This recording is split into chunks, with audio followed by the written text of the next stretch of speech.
ഹരേ കൃഷ്ണ. സർവം ശ്രീ രാധാകൃഷ്ണ അർപ്പണമസ്തു. അധ്യായം 17. ശ്രദ്ധാവിഭാഗങ്ങൾ. ശ്ലോകം 3. സത്വാനുരൂപാ സർവസ്യ ശ്രദ്ധാ ഭവതി ഭാരത. ശ്രദ്ധാമയോയം പുരുഷോ യോ യശ്രദ്ധ സ ഏവ സഃ. വിവർത്തനം. വ്യത്യസ്തമായ പ്രകൃതി ഗുണങ്ങളിൽ സ്ഥിതി ചെയ്യുന്നതിനനുസരിച്ച് അല്ലയോ ഭാരതശ്രേഷ്ഠ, ഓരോ വ്യക്തിയും ഓരോ തരത്തിലുള്ള വിശ്വാസത്തെ വളർത്തിയെടുക്കുന്നു. താൻ ആർജിച്ച ഗുണങ്ങൾക്കനുസരിച്ച് ജീവസത്തകളെ ഓരോ പ്രത്യേക വിശ്വാസമുള്ളവരെന്ന് പറയപ്പെടുന്നു. ഭാവാർത്ഥം: ഏതൊരാൾക്കും ഉണ്ടാവും പ്രത്യേകമായൊരു വിശ്വാസം. അയാൾ ആരായാലും ശരി, അത് സ്വാത്വികമോ രാജസമോ താമസമോ എന്നത് അയാളുടെ ആർജിത സ്വഭാവത്തെ ആശ്രയിച്ചിരിക്കും. തൻ്റെ പ്രത്യേക വിശ്വാസമനുസരിച്ച് ആ മനുഷ്യൻ ചില വ്യക്തികളുമായി സഹവസിക്കുകയും ചെയ്യും. ഓരോ ജീവനും 15-ാം അധ്യായത്തിൽ പറഞ്ഞിട്ടുള്ളതുപോലെ മൗലികമായി പരമപുരുഷന്റെ വിഭിന്ന അംശമാണ്. അതിനാൽ നമ്മൾ മൗലികമായി ഭൗതിക പ്രകൃതി ഗുണങ്ങൾക്ക് അതീതരാണ്.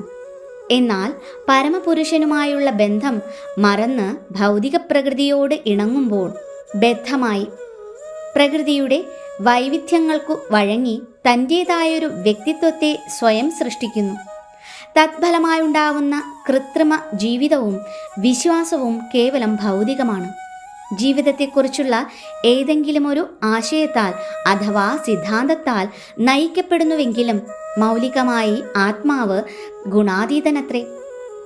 പരമപുരുഷനുമായുള്ള ബന്ധം വീണ്ടെടുക്കാൻ ജീവാത്മാവിന് താൻ നേടിക്കൂട്ടിയ ഭൗതികതാ മാലിന്യങ്ങളിൽ നിന്ന് സ്വയം മുക്തനാവണം. നിർഭയം തിരിച്ചു പോകുവാനുള്ള വഴി ഒന്നുമാത്രം: കൃഷ്ണാവബോധം. അതിലുറച്ച് വിശ്വസിക്കുന്നവർക്ക് തീർച്ചയായും പരിപൂർണതയിലേക്ക് ഉയരാം. ആത്മസാക്ഷാത്കാരത്തിനുള്ള ഈ വഴിയിൽ കാലൂന്നാത്തവർക്കാകട്ടെ ത്രിഗുണങ്ങളുടെ പ്രേരണയ്ക്ക് കീഴ്പ്പെട്ട് നീങ്ങേണ്ടി വരുന്നു. ഇവിടെ ശ്രദ്ധ എന്ന വാക്ക് സാരവത്താണ്.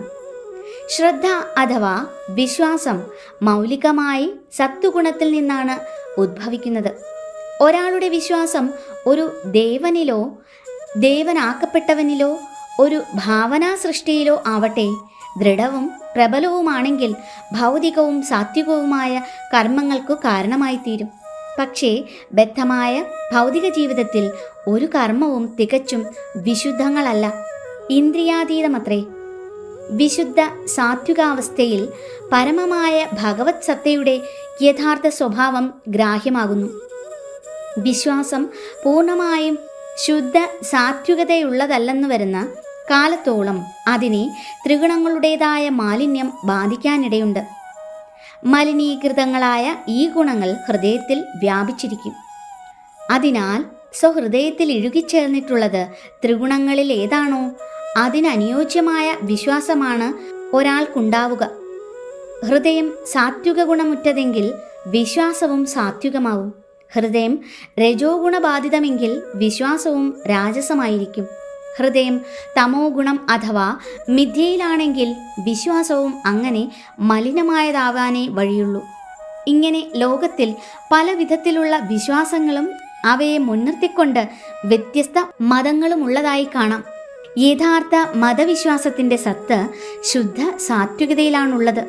ഹൃദയത്തിൻ്റെ മാലിന്യബാധയ്ക്ക് അനുസരിച്ച് വ്യത്യസ്ത മതപ്രമാണങ്ങളെ നാം സ്വീകരിക്കുകയാണ്. വിവിധ വിശ്വാസങ്ങൾക്ക് അനുയോജ്യമായി വെവ്വേറെ ആരാധനാക്രമങ്ങളുമുണ്ട്. ഹരേ കൃഷ്ണ. സർവം ശ്രീ രാധാകൃഷ്ണ അർപ്പണമസ്തു.